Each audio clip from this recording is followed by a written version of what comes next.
ይህን ዓለም በሚንቅ ሰው ልቦና የሚያድር የእግዚአብሔር ፍቅር እሳት ግን ከመንደድ አይጠፋም። እርሱ ከእሳት ይልቅ ይተኩሳል፣ በልቡናው ይቃጠላል። ወደዚህ ቦታ የመጣነው የእግዚአብሔር ፍቃድ ሆኖ ነው። በየገዳማቱ በየበረሃው ስለ እግዚአብሔር ፍቅር ጭንቅ የሆነን መከራ የታገሱ የመነኮሳት መገኛ ሙታንሳ ማር ቅዱስ ሚካኤል አንድነት ገዳም በጣም ሀዚ አንገብጋቢ ችግር አለ። የምግብ እጥረት አለብን። የቤተ እግዚአብሔር ማተራሮች ችግር አለብን። ከመቶ በላይ የሚሆኑ መነኮሳት በቦታው በረሃማነት ምክንያት ረሃብ መቋቋም ተስኗቸዋል። የሚመገቡበት ሌላ ምንም አማራጭ ስለሌለ ጥራጨው ነው። በዋንተና አድርገው በዛ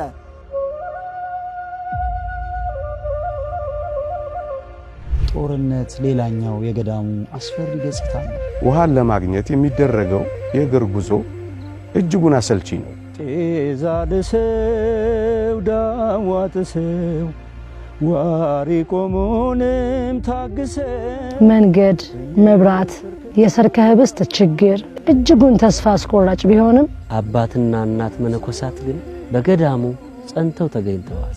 ከረሃብ ከደዌ ወገን የሚሆን ሞትን የሚመስል መከራ ለታገሱት መነኮሳት በሚሊኒየም አዳራሽ ታላቅ ጉባኤ ተዘጋጅቷል።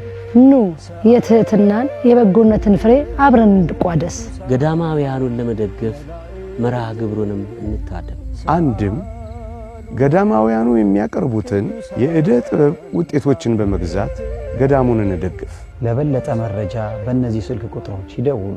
በተለይ በሚሊኒየም አዳራሽ ጥቅምት 16 2018 ዓመተ ምህረት በቦታው እንድትገኙ መላው ኢትዮጵያውያን በሙሉ ጥሪያችንን እናስተላልፋለን። ለምኑልን ቅዱሳን መላእክት ለምኑልን ቅዱሳን መላእክት